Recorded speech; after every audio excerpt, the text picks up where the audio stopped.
Lily Rose, good morning, Josiah, Willow, and Angelia. How are you? Good to be here with you. Good morning, YouTube. Hello, Facebook. We're here getting into today, and just to give you a little update on where things are right now. Tree root has grown into the plumbing of my house.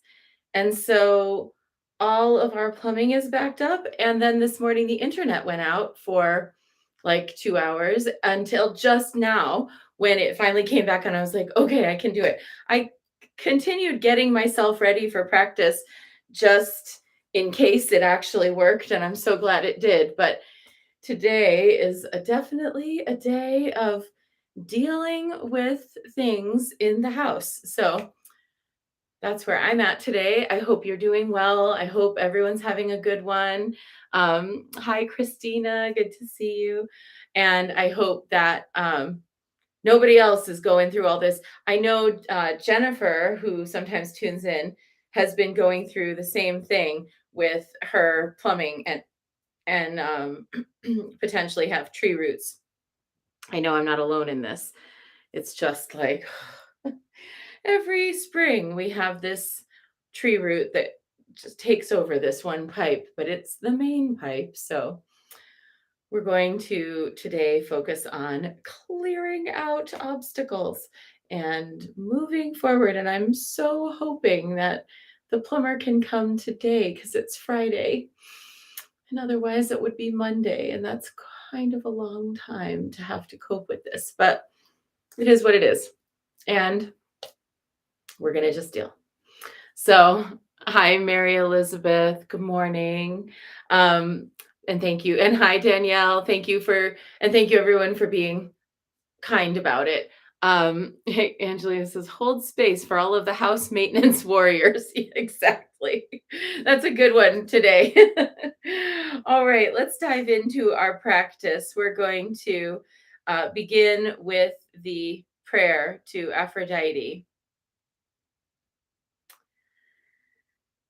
Ethereal, illustrious, laughing queen, born of the sea and lover of the night, mother of longing, all connecting, who joins the world in harmony, all things spring from you, O divine power.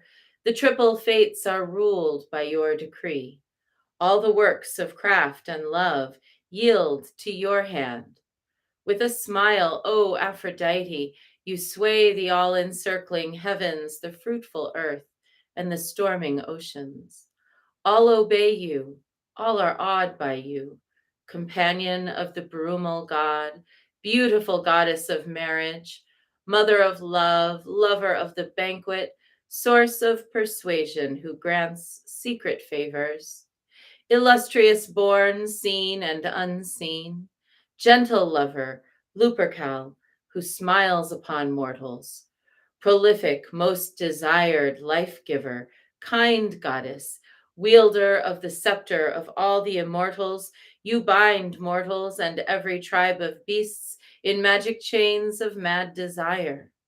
Come, lovely Cyprian, and bless these rites, whether radiant in the heavens or presiding in the temples of Syria, guiding your golden chariot over the sacred floods of Egypt, or dancing on the azure shores by the billowing seas with circling choirs of mortals and beauteous nymphs with cerulean eyes, or riding out along the dusty banks renowned of old, or if in Mount Shasta, where your priestesses bring you offerings at Heart Lake, or if in Kypris with your fair mother, where the married women yearly come to praise you, and the pure virgins sing hymns to you and to Adonis. Come, divine union, for you I call, with holy, reverent mind.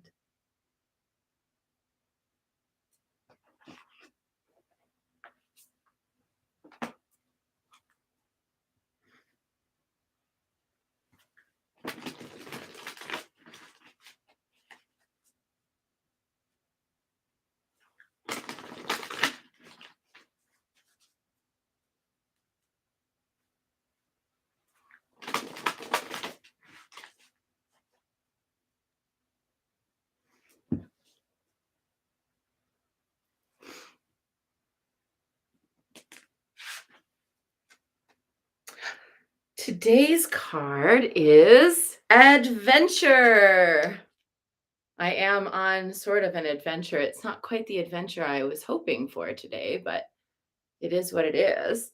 Um, Maybe there's a better adventure coming. I have been feeling like I really want to take a hike up to Heart Lake. It's kind of it's an investment of a day to really get up there and spend enough time and then come back down. And it's still snowing up there right now, but maybe that's an adventure that's in my future. Who knows? Against a background taken from an original vintage postcard, the spirit of adventure prepares for her voyage into the unknown. She readies the reins of her butterfly escort for takeoff. Adventure wings its way toward the receiver, bearing tales of discovery, renewed inspiration, and exploration. This card speaks of a willingness to learn. The spirit of adventure tests both rational and intuitive boundaries and beckons us to boldly step into the realm of uncertainty and risk. Now is the time to review your direction or contemplate a new way of dealing with an existing situation.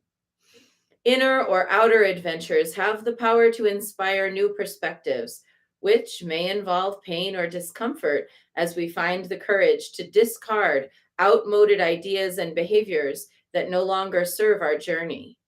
By drawing on your inner resources and connecting with your deepest potential, the soul can be touched and uplifted as profoundly from an armchair as it can out in the world. I find that debatable.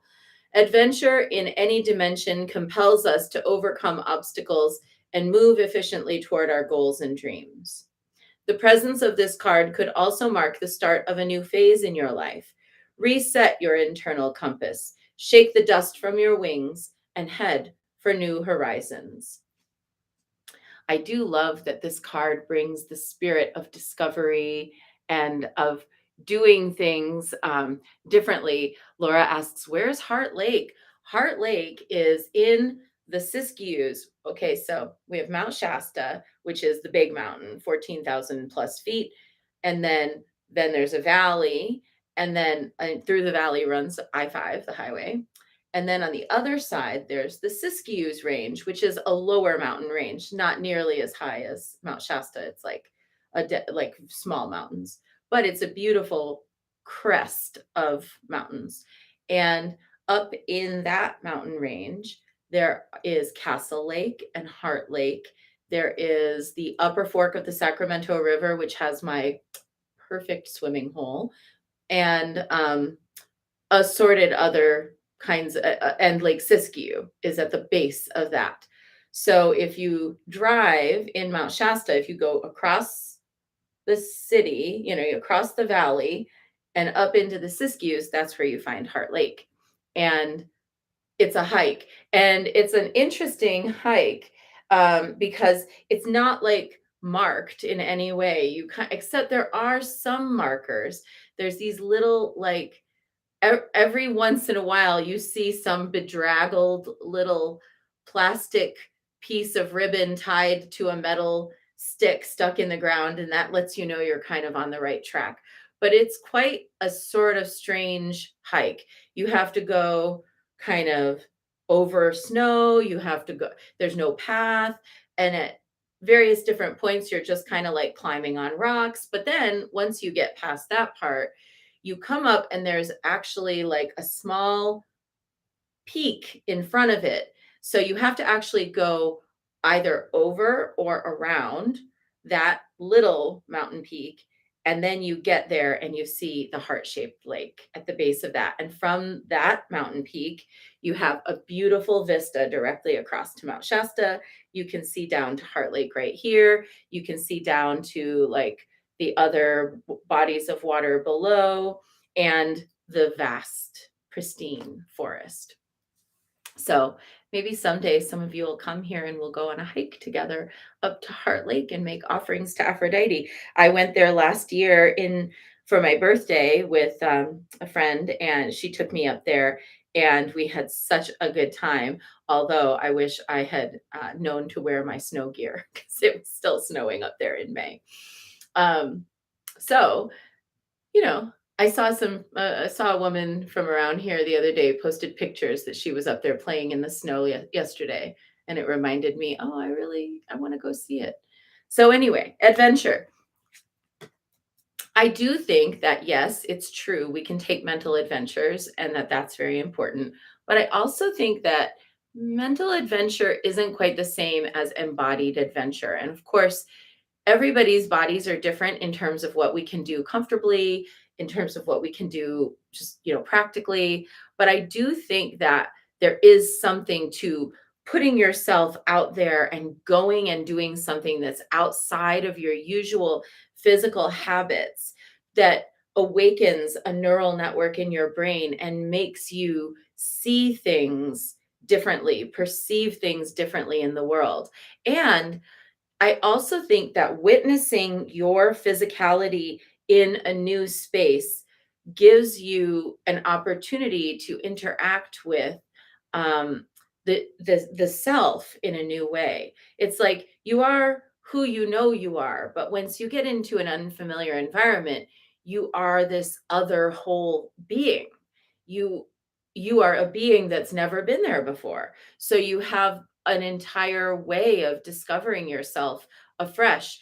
And like I know for my part, like when I just go to a new environment, somewhere unfamiliar to me, whether that's going like on a big adventure, like to another country, or whether that's just taking a little walk somewhere I've never gone before, I find like new layers or ways of thinking for myself. Yeah, of course.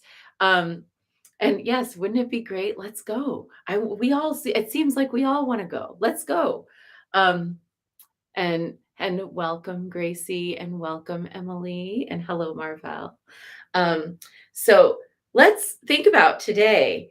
How could we physically put ourselves in a place where we don't usually go? It could be somewhere right in your town, like maybe a park you've never been to, or maybe even somewhere that you haven't been to in a long time. Or today would also be a good day to plan a bigger adventure for somewhere else.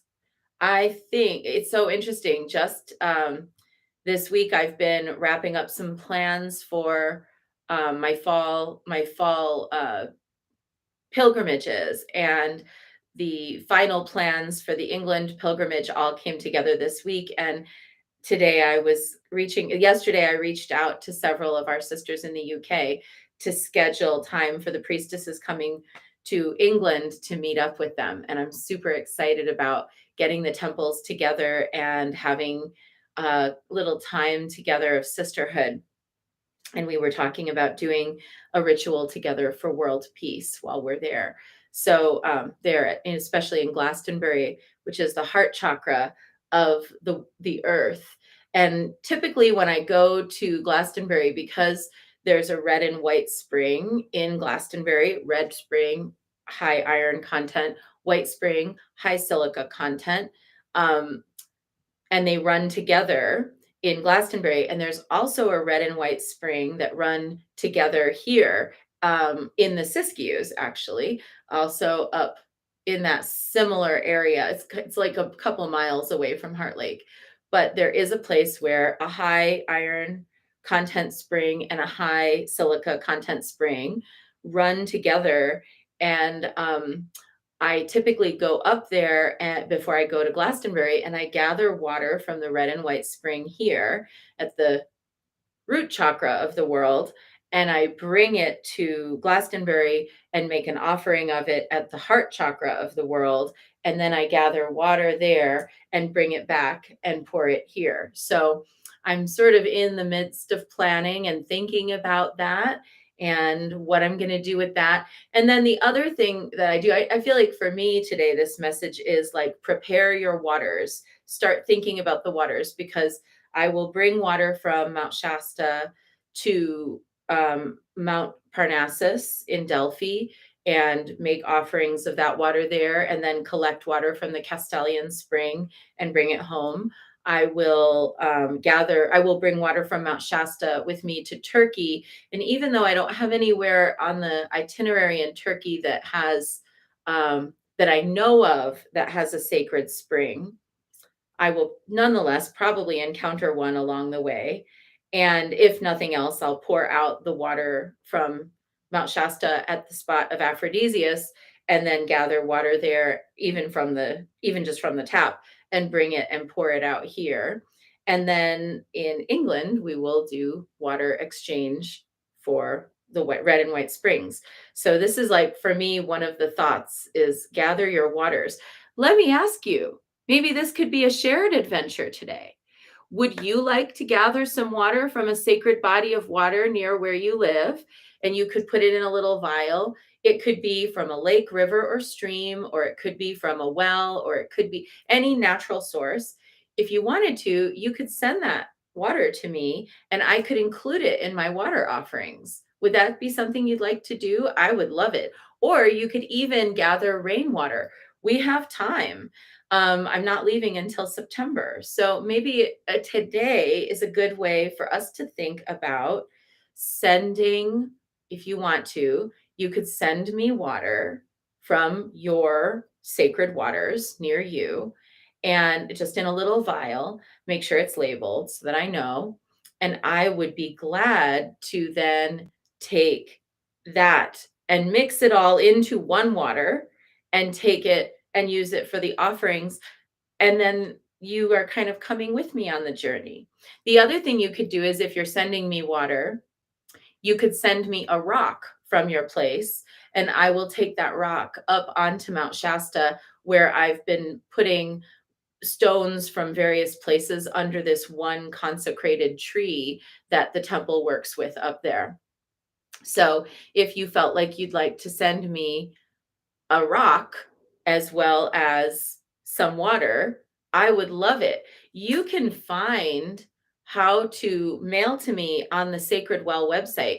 Our address is on the Sacred Well website. If you look up Mount Shasta Goddess Temple, you'll find on Google has our address, in Google Maps, it'll have our address. So just look up Mount Shasta Goddess Temple or the Sacred Well and gather a rock and some water and send them to me, and I will add these all together. I'll bring the rocks up and put them in the little cairn I'm building. It's not really like a tall cairn because I don't want to arouse the suspicion of the forest rangers, but I've been placing them at the base of a special tree that was consecrated by Mongolian shamans here in 2016. And I can bring the water with me on pilgrimage. And I would love to do that so that we have a shared sacred offering together. So already we have an adventure. Already. Today, our adventure maybe is go gather sacred water from a place. Um, Laura says, yes, I actually live close to Mount Shasta, and I was thinking this weekend to go to the headwaters. Yes. Oh yeah, Laura, if you ever come up for a visit, make sure we get to see each other. And actually, for anyone who lives near Mount Shasta, Beltane weekend, I'm having a garden party at the Sacred Well. We're going to do some cleaning and clearing and planting and tending the Guanyin shrine. And so you'd be welcome to come for that too. And Linda says, I will gather some from Marsh Creek or Plum Run in Gettysburg. And Angelia says, what a beautiful way of sharing magic. I think there's some excitement for this project. And Emily says, we have a creek marking our property. Fantastic. Oh, wonderful. Well, good. I like where this has all gone. Let's make sacred waters. Please send me water from your sacred place in a vial and a rock. And we're going to do this. We're going to make it happen. I'm so excited. I love that. Look at that. Spirit of adventure already. This is what I mean. It's like really only an adventure if you do a thing. Otherwise, it's a dream. And I love dreaming, but it's different than adventuring. That's our short bit for today. I feel like we accomplished what we came for. Now let's dive in and do our practice, starting with 3 prostrations before the shrine.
And let's take refuge. Namo Guru Be. I take refuge in the inner teacher. Namo Buddhaye. I take refuge in the great mother of compassion. Namo Dharmaye. I take refuge in the wisdom of the ages.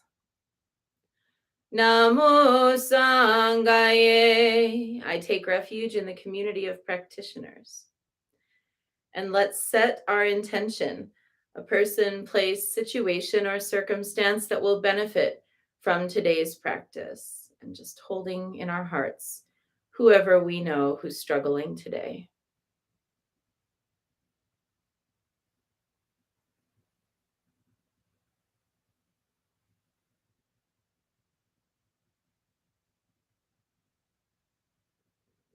And let's recite the Four Immeasurables.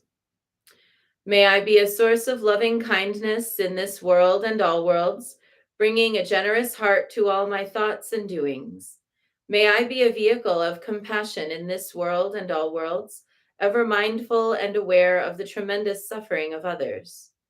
May I be a brimming vessel of joy in this world and all worlds, delighting in the happiness of others as their suffering is alleviated. May I be a balance point of equanimity in this world and all worlds, seeing all as equals and all as deserving of goodness.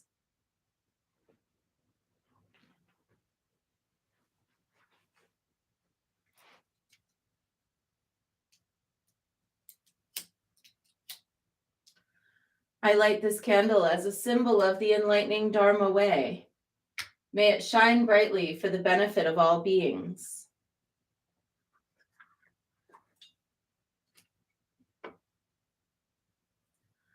I light this incense as an offering to Guan Xiyin, she who hears the cries of the world, mother of all.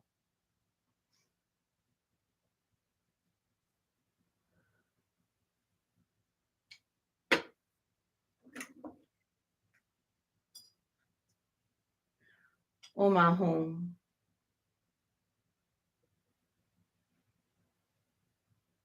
Om Ahum. Om Ahum. Om Ahum. Om Ahum. Om Ahum. Om Ahum.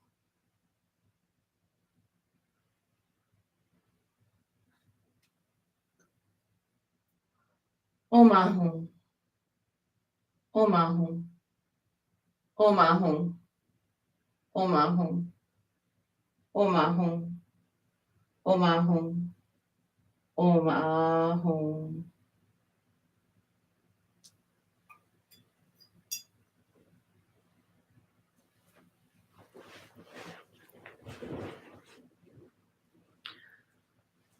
Reverently, I prostrate with my body, speech, and mind, and present clouds of every type of offering, actual and virtual. I confess all my destructive actions accumulated since beginningless time and rejoice in the meditation of all holy and ordinary beings.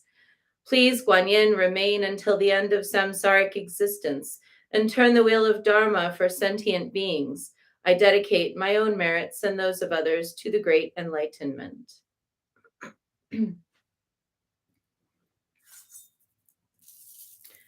108 recitations of Namo Guanxian Pusa, asking for the Blessed One to awaken in us the courage to take sacred adventure.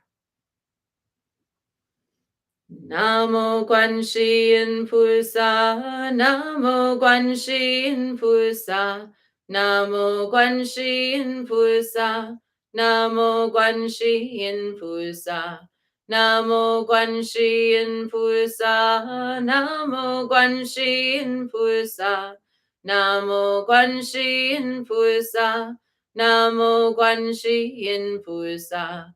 Namo Guanxian Pusa, Namo Guanxian Pusa, Namo Guanxian Pusa, Namo Guanxian Pusa,